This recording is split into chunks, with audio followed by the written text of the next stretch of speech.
আসসালামু আলাইকুম ভিউয়ার্স। আমি পরীক্ষামূলকভাবে একটি গাছ আমি মানে শাখার কেটে যতগুলো শাখার হয়েছিল আর কি, যে উপর থেকে যে এক্সট্রা যে শাখারগুলো হয়েছিল, যেমন এই যে দেখুন, এই যে একটা গাছ, টমেটো গাছ, এই দেখুন এখান থেকে এসে একটা বি শেপ হয়েছে।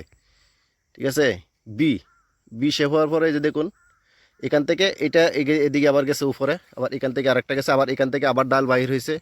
হ্যাঁ, এরকম মানে শাখা বাহির, এই যে এখান থেকে ওইদিকে একটা গেছে, আবার এখান থেকে ওইদিকে গেছে। এইভাবে মানে এগুলো রয়েছে, কিন্তু আমি পরীক্ষামূলকভাবে দুইটা গাছ, ওই কোনায় একটা আর এইখানে একটা রাখছিলাম। আমি এই যে চিহ্ন দিয়ে রাখছিলাম, এই যে সুতা দিয়ে চিহ্ন দিয়ে রাখছিলাম, যে আমি দেখি কি হয় আর কি। কারণ আমি আগে একটা গাছ এরকম শাখার কেটে দিয়েছিলাম, শাখার কেটে দেওয়ার পরে গাছটা আর বাড়ে নাই, তো আমি আর খাটি নাই। তো আমি ভাবছি যে আরও দুইটা দিয়ে দেখবো আর কি কীরকম হয়। তো এটা দেখুন, এই যে দেখুন, এই যে গাছটা, এই দেখুন শাখার বিহীন প্রত্যেকটা শাখার কেটে দিছি, যেগুলো এক্সট্রা এবার এই যে দেখুন একটা টমেটোর দিয়েছে। এরপর আবার এই যে এখান থেকে এই দেখুন, এই যে এটা শুধু গাছের মধ্যে ধরে আছে, দেখছেন, এতে কোনো শাখার নেই। এই যে দেখুন, এই যে গাছের মধ্যে এটা ধরে আছে। আবার এখানে উপরে দেখুন, এই যে শুধু মানে মেন গাছের মধ্যে আছে, এক্সট্রা কোনো কুশি নেই, শাখার নেই। এই যে দেখুন, এখান থেকে একটা বাইর হয়েছিল, এটা আমি ওই যে ঝামেলা কারণে আসতেও পারি নাই, দেখি না এটা, এই যে এটা। তবে এটা আমি না দেখার কারণে এটা এরকম হয়ে গেছে আর কি। এই যে দেখুন, এখান থেকে আবার উপরে গেছে, উপরে গিয়ে আবার এখানে টমেটো দিছে। এই যে নিচে আরেকটাই আছে, এই যে আরেকটা টমেটো, মানে মেইন গাছের মধ্যে শুধু এক্সট্রা কোনো নাই। এই দেখুন টমেটোগুলো সাইজ মানে খুব সুন্দর। এই যে এটা হবে মানে করতেছে আর কি। এটা আমি দ্বিতীয় স্টেপে যখন টমেটোগুলো লাগাইছিলাম, তখন এই গাছগুলা, এই দেখুন এখানে, আবার এখানে, আবার এখান থেকে এখানে, এই যে এই জায়গাটার মধ্যে, আবার এখান থেকে আবার উপরে আবার কুশি দিছে, এই যে এখানে, এই যে কুশিটা এটা আমি ভেঙে দিচ্ছি। এই যে এভাবে যে মেন গাছ ছাড়া, মেন গাছ বাদে যে শাখারগুলো আছে, এগুলো আমি এইভাবে কেটে দিয়েছি। তো আলহামদুলিল্লাহ দেখুন, এই যে এখানে আবার আছে, এই যে এরপরে এখানে একটা, আবার এখানে, মানে এটা হয় কি, আমি তো এখন জানি না, আমি পরীক্ষামূলকভাবে দিচ্ছি। অনেকে বলতো যে টমেটোর সাইজগুলো খুব সুন্দর হয়, একই সাইজের হয়, এই জন্য এটা রাখছে আর কি। তো এই আরেকটা টমেটো গাছ আছে ওইখানে, আপনাদেরকে দেখাচ্ছি ওইটা কী হয়েছে আর কি। মানে দুইটা গাছ রাখছিলাম পরীক্ষামূলকভাবে, তো ইনশাল্লাহ আপনাদেরকে দেখানোর চেষ্টা করতেছি ওইটাও।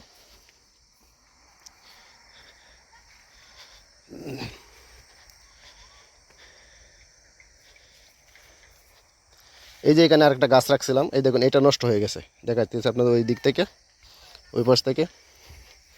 এই দেখুন, এই জন্য আমি ওইগুলো শাখার কাটি নাই, যে বয়াতে, কারণ যদি আমার গাছগুলো নষ্ট হয়ে যায় এই জন্য। এই যে দেখুন একটা গাছ এভাবে কেটে দিয়েছিলাম আর কি, 20 যে মেনটা কেটে দিয়েছিলাম। এই যে দেখুন এখানে হয়েছে, এরপরে আর কোনো কুশি সারে নাই।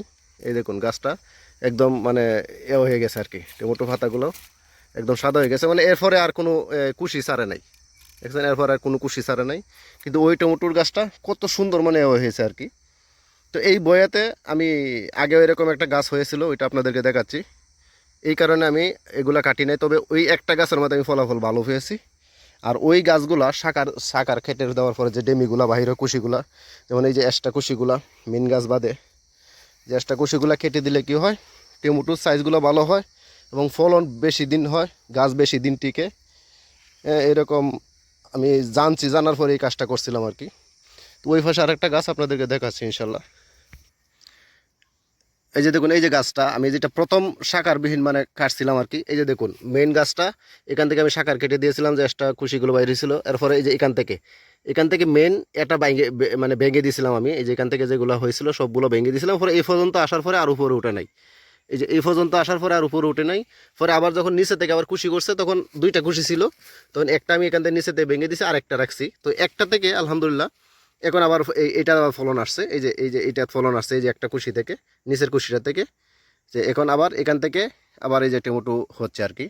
তো এই কারণে আমি চাইছিলাম যে সবগুলো একই অবস্থা করব আর কি, সবগুলো এরকম কেটে দেব, শুধু মেন গাছটা যেটা আছে, শুধু মেন ডালটাই রাখবো আর কি। যেমন এই যে বি শেপ যে এটা হয়েছে, যে এই যে ডালটা, এটা মেন গাছ না, এটা হলো মেন গাছ। তো এটা আমি চাইছিলাম যে কেটে দেওয়ার জন্য। পরে যখন এটা আমি পরীক্ষা করেছি যে এরকম সমস্যা, তখন আর একটাও কাটি নাই, শুধু ওই দুইটা রাখছিলাম পরীক্ষা করার জন্য। তো তার মধ্যে মানে দুইটার মধ্যে একটা গাছের মধ্যে ফলাফল ভালো হয়েছি। যাক আলহামদুলিল্লাহ, সবগুলো কাটি না হলে অনেক বিপদ হইতো। তো এইটা এটা আমাদের যে দেশের কিছু জাত আছে টমেটো, ওইগুলোতে এভাবে হবে না। এগুলা কিছু ইন্ডিয়ান জাত আছে আর কি। তাই এই জন্য আর কি তো আমি ওইখানে এটা কিছু কিছু জাত আছে যেমন বাহিরের রাষ্ট্রগুলো ফাতে আমাদের দেশে মনে হয় এরকম অ্যাভেলেবল মনে হয় নাই, আছে কিন্তু সব জায়গায় হয়তো কোন জাতটা জানি ওইটা আমি জানি না।